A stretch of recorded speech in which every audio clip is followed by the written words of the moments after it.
Hafsatou Sagnan. Je dis bien Hafsatou Sagnan, la femme Diola, la sénégalaise.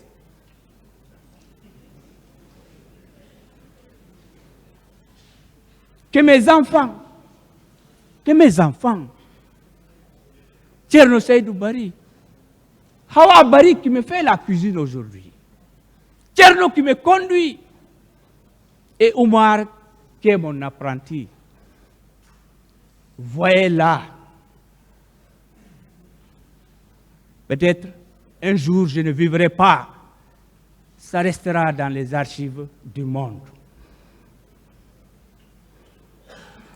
Oui, si je suis là, c'est grâce à mes maîtres de l'école coranique. Oui, le Coran. Kéla Jilali, qui m'a enseigné le Coran. Que son âme repose en paix, je la remercie. Ah oui, le classique, l'école française. Ah oui. Et mes maîtres de l'école primaire, Monsieur Donzo, il est à l'Assemblée nationale. Oui. Ceux qui m'ont appris les voyelles, ça, je ne les oublierai jamais. À l'université aussi, il faut remercier. Grâce à eux, moi je parle du droit ici. Je suis venu de Mamou dans le... Ah Mamou. On m'a orienté ici. Si je n'avais pas trouvé de professeur à la fac, je ne serais pas là, Monsieur le Président. Je serais peut-être en train de transporter ou à Madina une boutique. C'est pourquoi celui qui a pris ma main m'a envoyé à la fac. Il est dans l'ombre, sous l'ombre que tout le monde connaît. C'est Maître Alseni Ba. Si je suis enseignant à la fac, c'est lui. Si je suis avocat, c'est lui.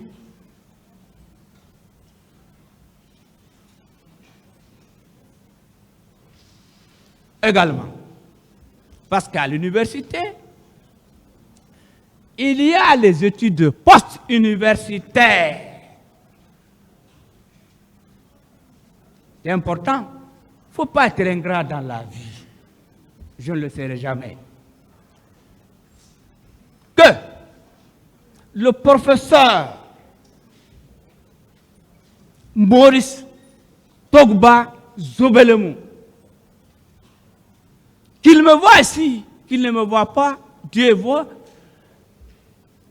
Je le remercie pour m'avoir encadré pour ma thèse. Il doit être soutenu en principe cette année. Professeur Zobelemou, votre courtoisie, votre disponibilité, et je vous remercie. Voilà un professeur, voilà un Guinéen qui est de la forêt, qui m'a dit, Amidou, il faut ta thèse. Je viens chez lui, il dit à sa femme, hey, sors, je vais voir Barry. Et ce n'est pas n'importe quel Guinéen qui peut le faire. Et il m'accompagne jusqu'à l'escalier. Tous les enseignants de Symphonia, trouvez mon remerciement ici. Je vois M. Sovogui, M. Pépé, M. Amadou Kamano, etc. Je m'en excuse ceux qui n'entendront pas leur nom. Ah oui, il y a une grande sommité mondiale que je dois remercier. Mais avant de remercier cette sommité, je vais remercier tous les professeurs sénégalais de l'UCAD, Cheikh Anta Diop, qui ont épaulé la Guinée depuis 1992 jusqu'à maintenant là. Mais il y a une personnalité, il y a une personne, il y a une personne ressource, il y a une compétence sobre, intègre, simple. Ah oui, c'est sûr, M. Sovogui va. M. Ousmane va, de qui il s'agit. M. Kamano sourit, je le vois, Amadou Kamano. Ah oui. le général Mamadi Doumbouya doit le décorer. Je sollicite que le général Mamadi Doumbouya, à travers le barreau, à travers le ministère de la Justice, décore ce monsieur-là. Il doit être là bientôt. Il s'agit du professeur des facultés de droit, le professeur Isaac Yakumba Ndiaye. Ah, il fallait que je dise. Oui. Maître Kouressisso, c'est mon maître de stage au boulevard Diallo-Télé. Maître Kouressisso, qui a pris sa retraite au niveau de cette profession. Maître Kouressi, je vous remercie. Trouvez ma reconnaissance ici.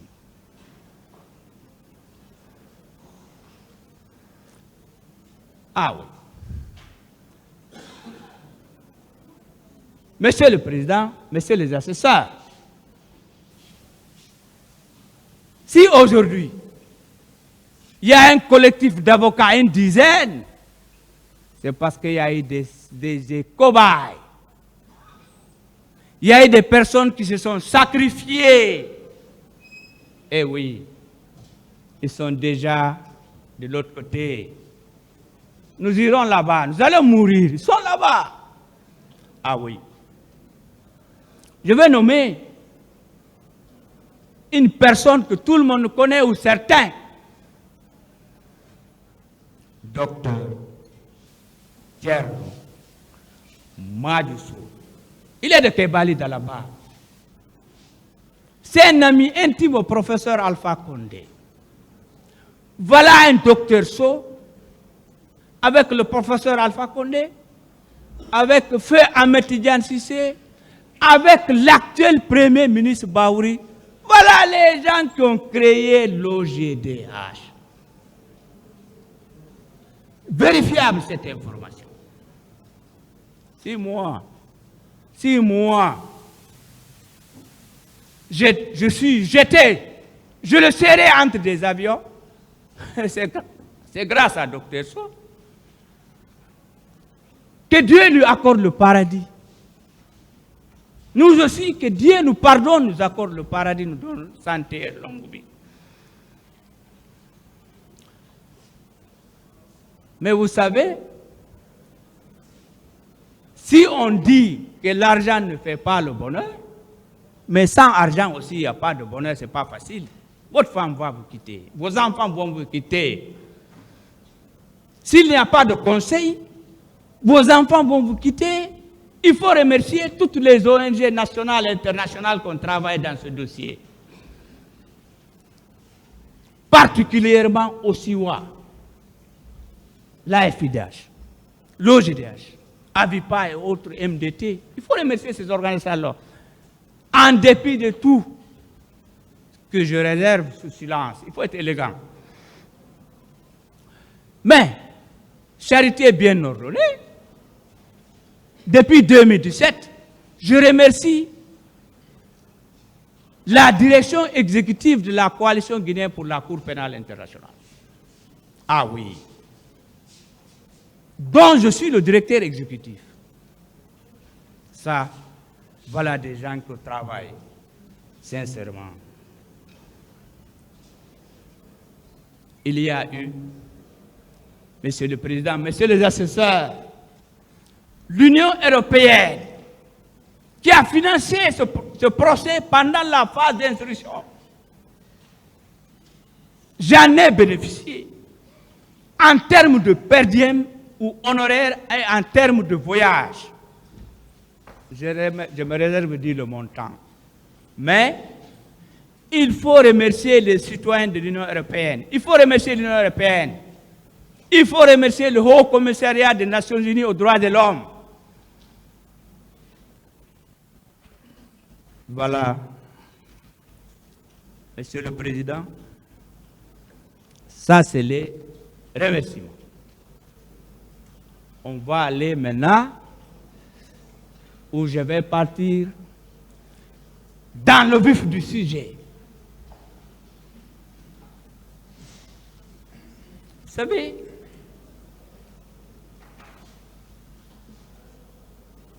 Madame Wensou Concepcia, qui a été présidente de la Cour constitutionnelle au Bénin, le professeur Isaac Yakoum Ndiaye, le professeur Diao Diouf, le professeur Amadou Faye, le professeur Ibamali et autres m'ont toujours dit, Barry, quelles que soient tes connaissances, va à la table, dans ta petite bibliothèque et un plan, sinon tu vas te planter.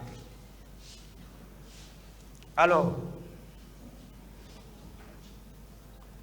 les axes de ma plaidoirie se portent sur 3 points. 3 points seulement. Le premier point, c'est l'intérêt de ce procès. Pourquoi ce procès? Quel est l'intérêt? Immédiat et futur, national et international. Quel est l'intérêt de ce procès? C'est très important, en tout cas pour moi. Le deuxième point, ou élément, ou deuxième partie, c'est ce qui s'est passé le lundi, jour sanglant, et les jours qu'on suit. C'est très important.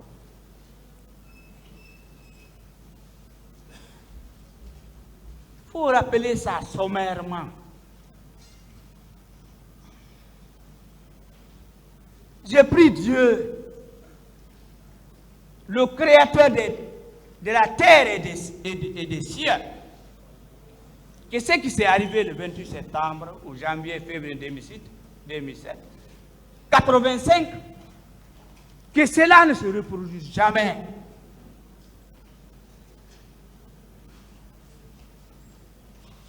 Prenons, j'aborde le premier point. L'intérêt du procès. L'intérêt du procès pour moi, c'est de connaître ce qui s'est passé réellement dans le dossier du 28 septembre. Mais nous avons appris. On n'a pas tout appris, mais nous avons beaucoup appris. Nous avons compris ce qui s'est passé dans l'affaire du 28 septembre 2009 et les jours qui ont suivi. Vous savez,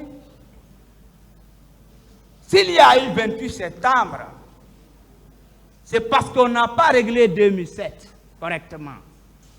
C'est parce qu'on n'a pas réglé 2006 correctement. Les bacheliers qu'on a tués ici, 100 élèves ont été assassinés en 2006. M. Yassine Diallo était ministre, il connaît ce dossier. Le deuxième intérêt, c'est situer les responsabilités. Mais l'intérêt le plus important,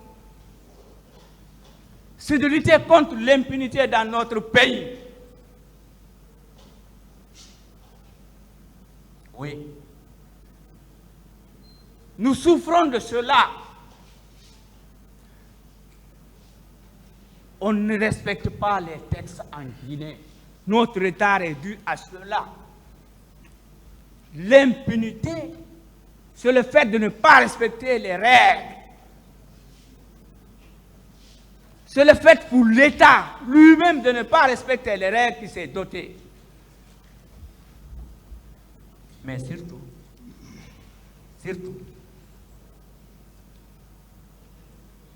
je l'ai toujours dit, je l'assume. Moi, l'intérêt de ce procès, c'est de nous conduire à la réconciliation nationale. C'est ça, moi, pour moi.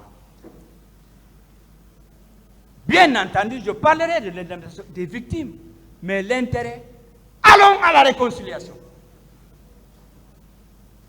Il n'y a aucun Guinéen à écraser. Il n'y a aucun Guinéen à écarter. Il n'y a aucune région à éliminer, à écarter, etc. Oui. Le Sénégal nous a donné un exemple. Ce n'est pas une honte de s'en inspirer.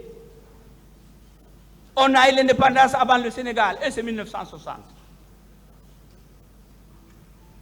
Donc, et aussi, le slogan repris, répété, des victimes du Kambouaro, c'est plus jamais ça. Ah oui. Arrêtons. Et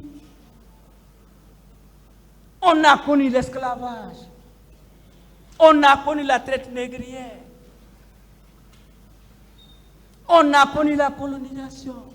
On connaît l'impérialisme. Aujourd'hui, on est tenaillé avec les grandes puissances. Ce ne sont pas nos amis. Aucune puissance n'est amie à la Guinée. Ils veulent nos richesses, comme en RDC. Si on ne fait pas attention, il n'y aura pas la paix en Guinée à cause de nos richesses. C'est tout. Voilà, Monsieur le Président. Le premier point, c'était un préliminaire qui est terminé. Les faits, je ne vais pas retarder parce que mes confrères et le parquet et autres, la défense, beaucoup parlent. Ils vont parler. Celui qui réfléchit,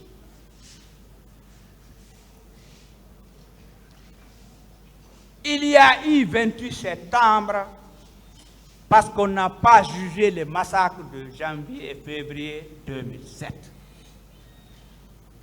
Il y a eu 28 septembre, c'est parce qu'on n'a pas jugé avant ça les bacheliers qu'on a tués à bout portant avec les bérets rouges de Lansana Conté que son âme repose en paix.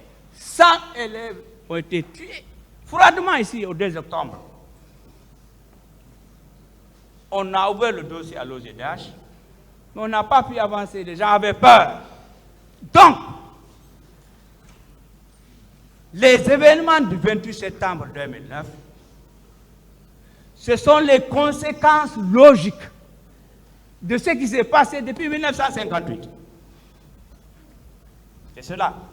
Depuis 1958, à mon avis, je donne mon avis, c'est que l'État a été défaillant. Les systèmes ont échoué. Qu'est-ce qu'on a fait? Ce sont les agents de l'État, l'argent de l'État, les moyens de l'État qu'on utilise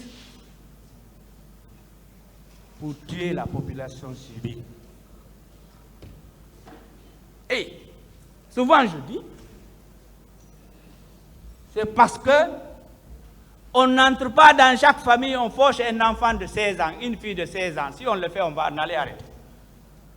Oui, ce sont les pauvres qu'on tue le plus souvent. Nous devons, l'État doit arrêter cela. C'est ça l'impunité. C'est ce qui nous a conduit au 28 septembre. Donc, maintenant, lorsque le feu général Lansana Conté est décédé, en 2008, que son âme repose en paix pour toute sa famille. Mais l'armée a fait éruption. L'armée a pris le pouvoir. L'armée a fait quoi? L'armée a écarté la Constitution. Ils ont créé un organe que je mets entre guillemets, qu'ils ont appelé CNDD. Je n'ai pas besoin d'entrer dans ces petits détails. Les accusés, le commandant Toumba et autres, ils ont bien expliqué comment ils ont pris le pouvoir en 2008. Ils sont même fiers pour avoir pris le pouvoir par la force. Moi, je pense que ce n'est pas une fierté. Le coup d'État prendre la force par les armes, déranger l'ordre constitutionnel, c'est réprimer. Et la répression ne date pas d'aujourd'hui. La répression, c'est depuis le Code pénal de 1965. Que moi j'appelle le Code rouge, au temps de Sékou Touré. Le Code rouge, il est très petit. La répression est contenue dans le Code pénal de 1998. La répression des coups d'État, elle est contenue dans le Code pénal du 26 octobre 2016. Donc, ils ont pris le pouvoir. Ils nous ont fait servir des discours. Il y aura la démocratie, comme le dernier mot l'indique, démocratie et développement. Oui, on reconnaît. Il y a beaucoup de quartiers qui ont été bitumés à Conakry. Il faut le reconnaître. Il y a beaucoup de forages, Dar Salam, Afia, etc. Mais, à mon avis, la gestion d'un État, il y a 3 questions. Il y a 3 gestions. La première gestion, elle est politique. La deuxième gestion, elle est économique. Et la troisième gestion, elle est sociale. Si un système, quel que soit le système, même aux États-Unis, si une gestion fait défaut, ça va crier. Devinez ce qui reste. Donc, pendant quelques mois, le CNDD a promis de rendre le pouvoir, faire des élections, etc. Mais, on connaît les discours, je n'ai pas besoin de rappeler ça ici. Les partis politiques, la société civile, ont vu au CNDD, c'est des gens qui veulent organiser les élections et être au pouvoir. Rappelons-nous, ce n'est pas la Guinée seulement. Et là, Omar Bongo avait dit, il faut être maudit, organiser des élections et perdre. Moi, je pense, et maudit, je le dis, que c'est celui qui organise les élections et les vole, c'est un maudit. Parce qu'il y aura beaucoup de morts. Et lui, si Dieu ne le pardonne pas, c'est l'enfer, le dernier enfer qu'il aura. Oui. Tuer des gens à cause des élections. Donc, lorsque les forces vives ont compris cela, et moi je faisais partie des forces vives au sein de l'OGDH, nous étions un peu partout. Nous avons dit ce n'est pas possible. Il faut que le CNDD respecte son engagement.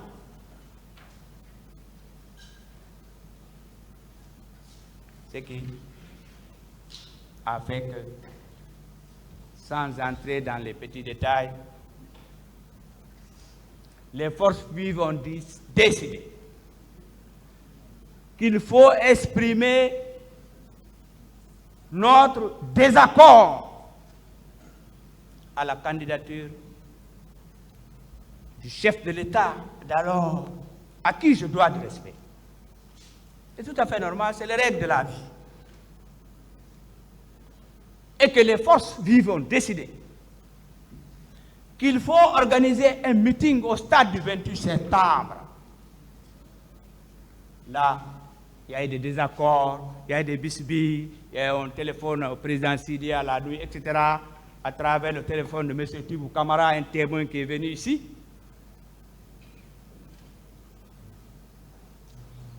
Bon, on dit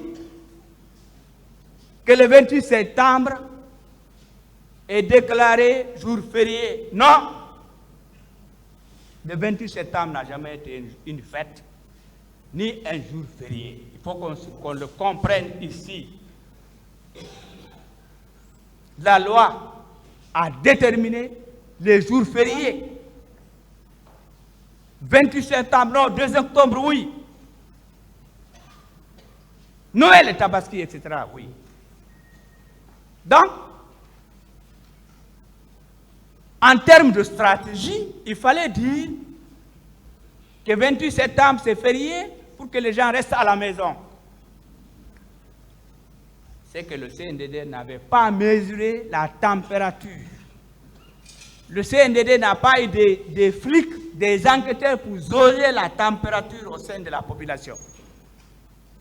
Parce que c'était une question de vie et de mort. Et il y a eu une question de mort, de viol, de torture, de disparus, etc.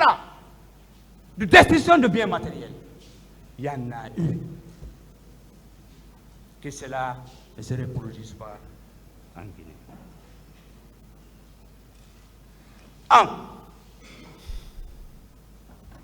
Sans revenir sur tout, chacun sait ce qui s'est passé. J'ai toujours dit, et je le réitère, j'assume, Monsieur le Président, Messieurs les associés, que l'affaire du 28 septembre, c'est l'affaire la plus claire. C'est différent des faux ou vrais complots, autant de faits à Ahmed Sékou Touré. Mais l'affaire du 28 septembre, les événements de janvier et février 2007, les bacheliers de 2007, c'est des affaires claires. La question que moi je me pose, où sont les autres disparus? C'est cette question qui n'est pas claire. Même si le professeur Hassan Ba nous a dit qu'il y a environ 25 corps au cimetière de Cameroun. Oui. Une autre question fondamentale, et j'insiste, et je la pose. Est-ce que tout ce qui s'est passé lors des événements du 28 septembre 2009, est-ce que ce sont les 11 là, nos 11 compatriotes là seulement? Moi, à mon avis, ce n'est pas eux seulement. Il y en a d'autres. Je ne cite aucun autre. Mais chacun ira avec sa conscience. Donc, c'est une affaire claire. Alors, au stade, qu'est-ce qui s'est passé? Les gens sont venus vers 9h, en train de prier, chantonner l'hymne national, jouer avec des pancartes, des branches, de cocotiers, de palmiers, etc. Ah oui, la jeunesse était là-bas. Les femmes étaient là-bas. Les vieux étaient là-bas. Les élèves étaient là-bas, les mécaniciens, tout le monde était là-bas. Ah oui. Mais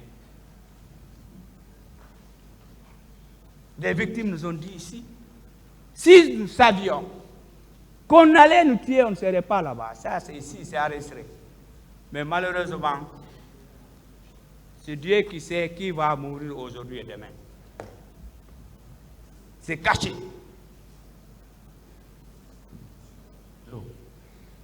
Il y a eu une fusillade express à bout portant. Comme le disent les profanes, on a arrosé à barre et à rafale. Comme si c'était des champions, comme si c'était des panthères, comme si c'était des gens, des animaux à éliminer, des animaux sauvages et féroces. Ah oui. Que Dieu nous épargne de telles choses. Mais ce qui m'a touché, ce qui m'a fait mal, ce qui a révolté l'opinion nationale et internationale, c'est l'affaire de femmes. Vous savez ce qu'ils ont fait, certains ont fait. Je ne parle pas de ça. Seulement, j'ai assisté une dame,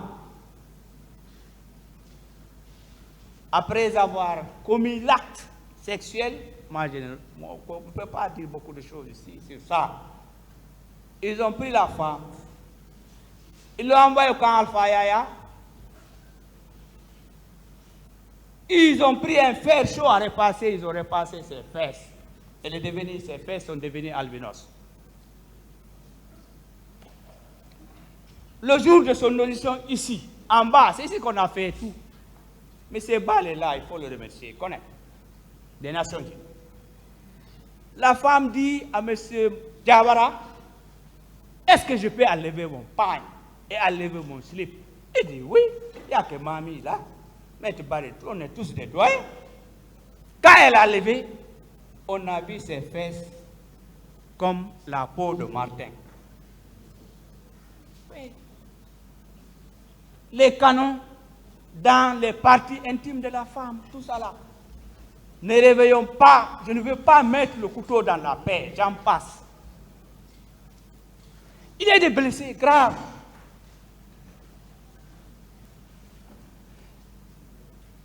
Il y a eu des destructions de biens sur l'axe.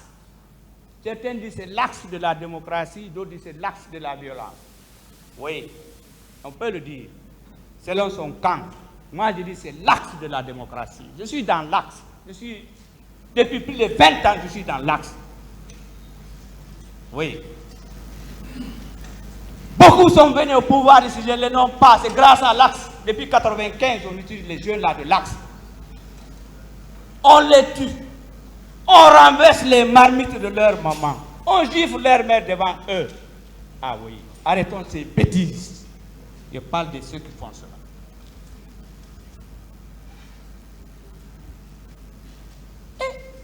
Ça ne suffit pas. Il faut envoyer les gens dans les camps. Kundar. Camp Alpha Yaya. Ce qui s'est passé au camp Kundara, c'est des tortures. J'en parlerai dans les droits. La sentinelle nous a expliqué, moi j'étais sentinelle. Donc, lui surveillait les entrées et les sorties, mais vous êtes acteur dans cette infraction. Vous êtes acteur, vous n'êtes même pas compris. Vous êtes acteur des crimes contre l'humanité. Je vais devenir sur ça. Je suis sur le fait. Donc, au camp Alpha Yaya, dans des conteneurs, privation de toilettes, privation de nourriture, etc. La corruption aussi avait sa place. Je m'excuse, Monsieur le Président. J'ai besoin d'une gorgée d'eau.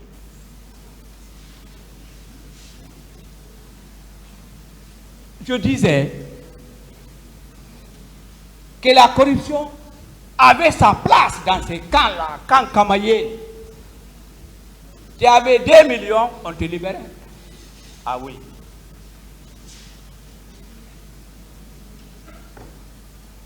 Oui. Tuer ne suffit pas. Violer ne suffit pas. Blesser ne suffit pas. Jeter les gens dans l'océan ne suffit pas. Il faut alors arracher les petits jours de la femme qui vend des tomates, de la femme qui vend des feuilles de patates. C'est écœurant, Monsieur le Président. Donc, je ne parlerai pas de ce qui s'est passé à Donka. Mes confrères vont développer cela. Voilà, Monsieur le Président. J'ai fini le deuxième point. Pourquoi? J'ai été succès. C'est parce que on a tout compris. Et mes confrères reviendront sur cela. Il faut quand même, comme vous l'avez dit, que les accusés, le commandant Toumba, l'ancien chef de l'État et autres, soient situés dans le... Moi, je suis d'accord avec vous. Honnêtement. Ce sont des Guinéens. Maintenant, le droit.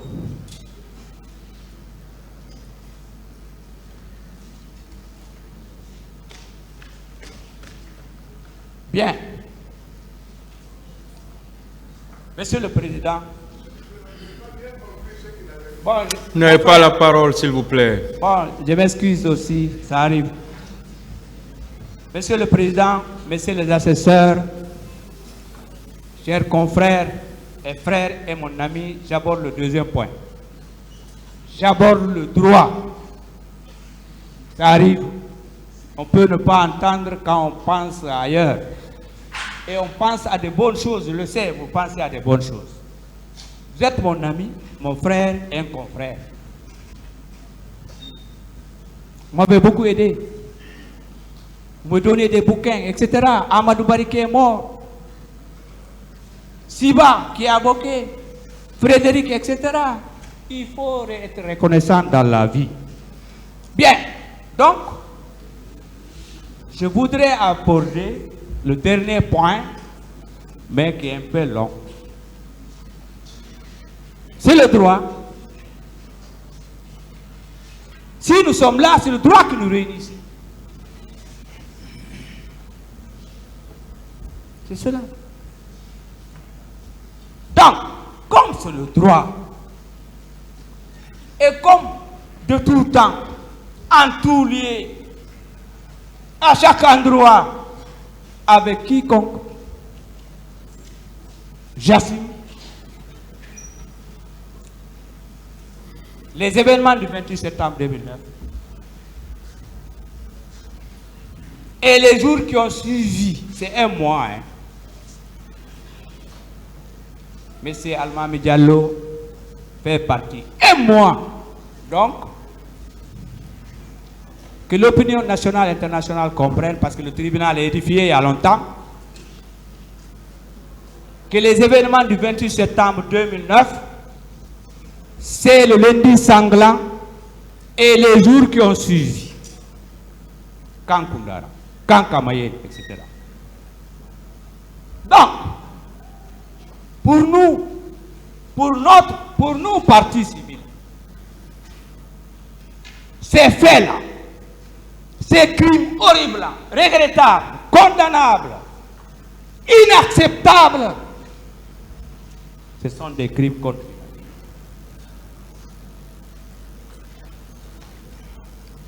Je dis bien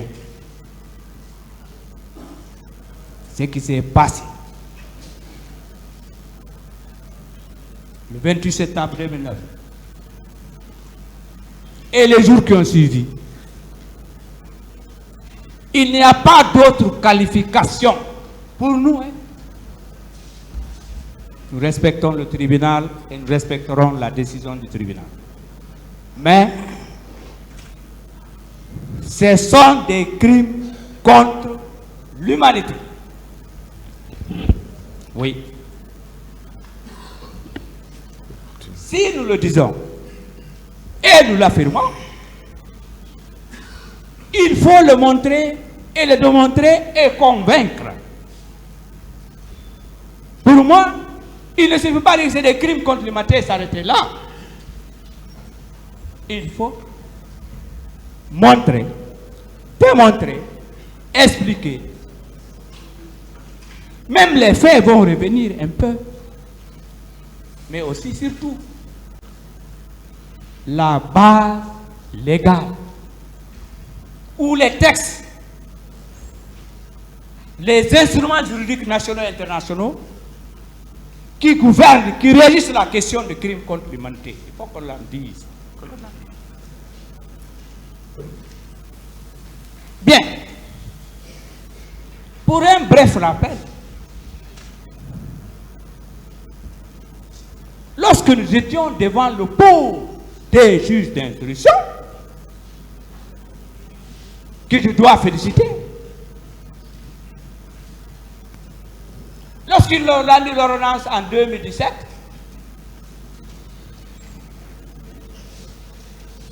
nous les avocats, nous avons relevé appel devant la Cour la chambre de contrôle. Pourquoi? Parce que nous, en ce moment, et maintenant là, moi en tout cas, jusque dans ma tombe, ce sont des crimes contre l'humanité. Malheureusement pour nous, la Cour d'appel de Conakry a rendu un arrêt en 2018 confirmant l'ordonnance, disant non, ce sont des crimes ordinaires. On dit, monsieur le juge, on vous remercie, on vous félicite. Mais comme il y a une juridiction supérieure ici, la Cour suprême, nous avons formulé un pourvoi en cassation. Et je rappelle, dans ce pourvoi-là et cet appel, j'étais avec M. Vougui, avec son client.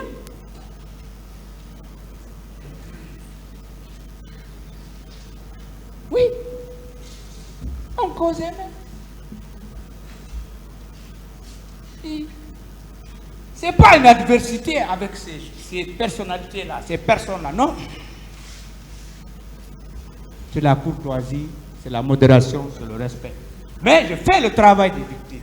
Je fais le travail d'avocat. Donc, la Cour suprême aussi a pris la même position que le premier juge et que le juge d'appel. Qu'est-ce qui s'est passé? La Cour suprême aussi a rejeté notre pourvoi en 2019. Mais on s'est plié. Nous devions nous plier, nous devons nous plier. Nous devons respecter la loi. Nous devons être légalistes. C'est ce qui nous manque en Guinée. Et tant que je dis, et je l'ai dit, je le répète, je le dirai si je vis, tant que nous ne privilégions pas la loi, le respect des textes de loi sur tous les plans, on aura beau dire, on a je ne sais pas combien de tiers de bauxite, on a manganèse, il y a Monemba, il y a ceci, etc. Mais le Guinéen a soif, entouré de fleuves et de rivières. Le Guinéen a soif, entouré de plantes légumières, d'arbres fruitiers. Le Guinéen a besoin de tout. Mais on a tout, on souffre. La cause, c'est le non-respect des lois. La cause, je le dis et j'assume, les citoyens ne sont pas égaux devant la loi. Il nous faut cela. Il faut qu'un provenant de la forêt, qu'un provenant du Fouta, de la Basse-Côte, de la Haute-Guinée, ou un résident en Guinée comme Maître Martin, comme M. Eric, qui est là, c'est un Ivoirien, que quand il est devant la loi, qu'il y ait le même traitement. Donc, on est revenu là maintenant. Lorsque nous sommes revenus ici, Monsieur le Président, nous avons fait des conclusions allant dans ce sens, messieurs les assesseurs. Je peux oublier, mais je crois que les conclusions sont du 23 mars 2023. Pour dire quoi? Que les faits dont vous êtes saisis, ce sont des crimes contre l'humanité. Nous avons déposé. Mais en mars 2024, donc récemment, le parquet a requis dans le même sens. Et nous avons produit encore des conclusions. Mes distingués confrères ont produit des conclusions que j'ai lues et que je respecte. C'est du droit qu'ils ont dit là-bas.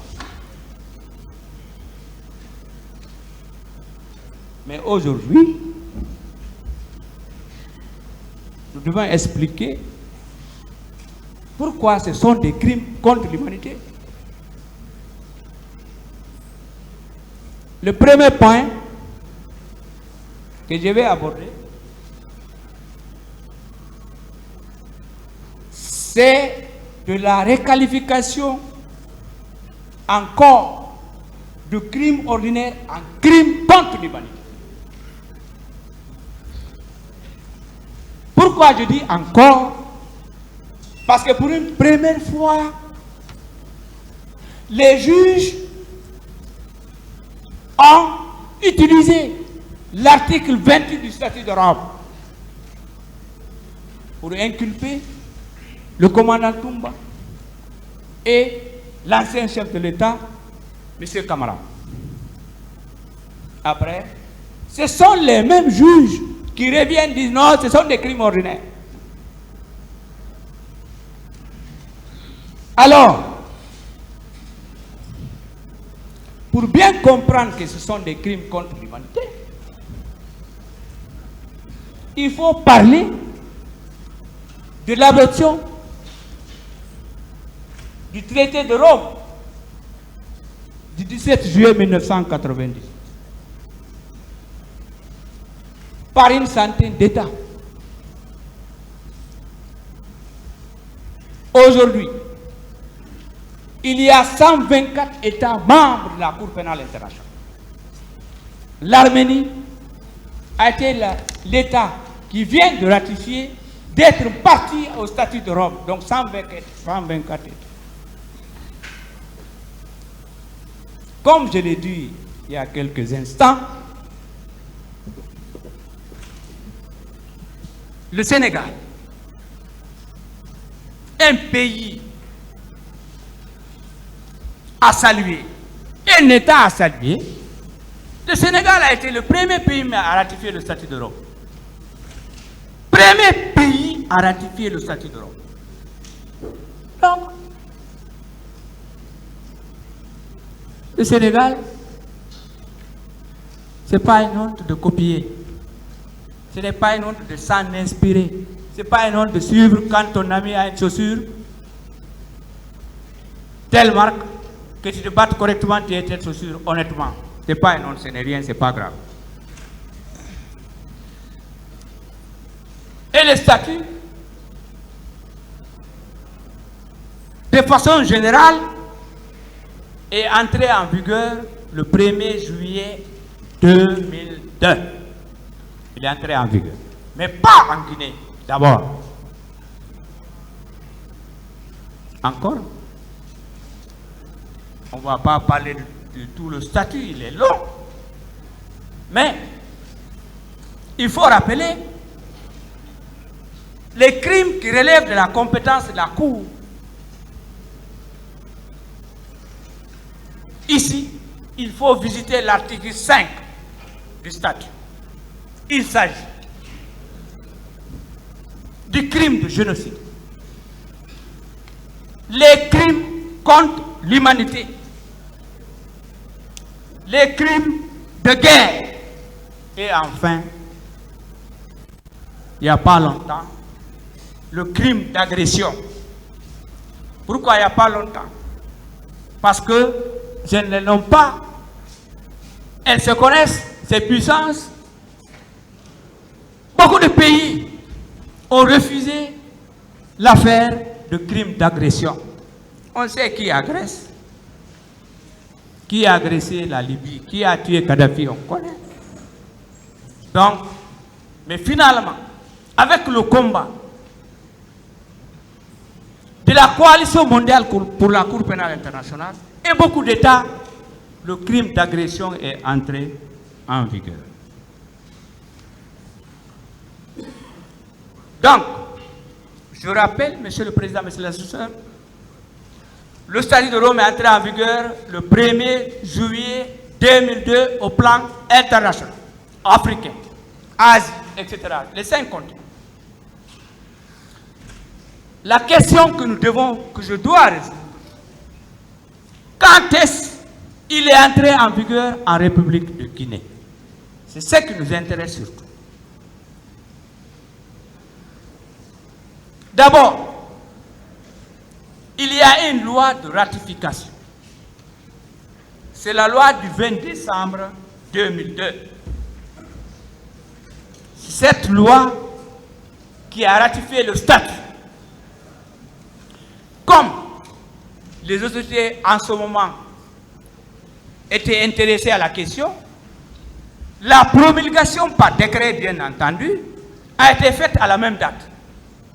Oui, mais ce n'est pas fini. Ce n'est pas fini. Pourquoi? Pour qu'un texte soit en vigueur, soit applicable, opposable, il faut que le texte soit porté à la connaissance du public, des citoyens, des sujets de droit. Parce que partout où il y a une société, il y a le droit. C'est que les latins disent, ibi societas, ibi jus. Jus, c'est le droit. Sinon, c'est la jungle. C'est que nous devons éviter.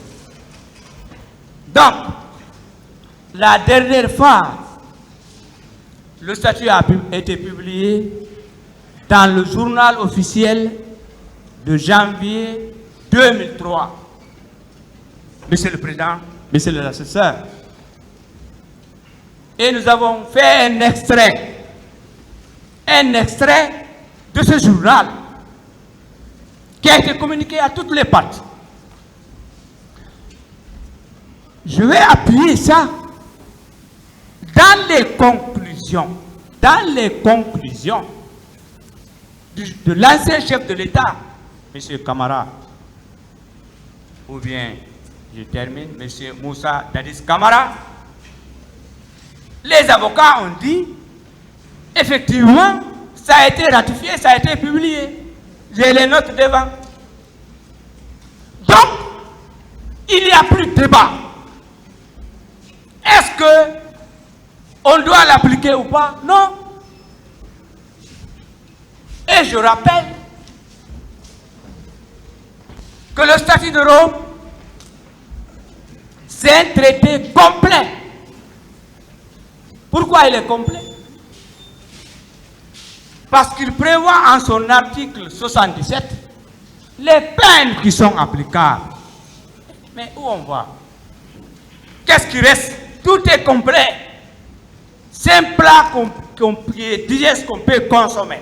Donc le traité est applicable, est consommable et en vigueur chez nous depuis 2003. Bien. Maintenant, en Guinée, sur quelle base légale un traité entre en vigueur? Il faut régler cette question.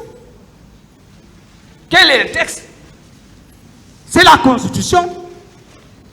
C'est la Constitution qui prévoit comment un traité doit entrer en vigueur. Et en ce moment, quelle Constitution nous avions?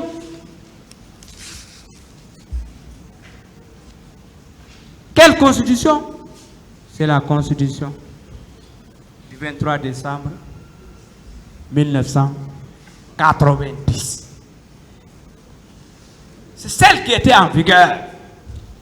La Constitution élaborée au temps du fait général Lansana Conté, que son âme repose en paix et que Dieu lui accorde pareil. Voilà, on va vous interrompre momentanément, maître. L'audience est suspendue pour 10 minutes.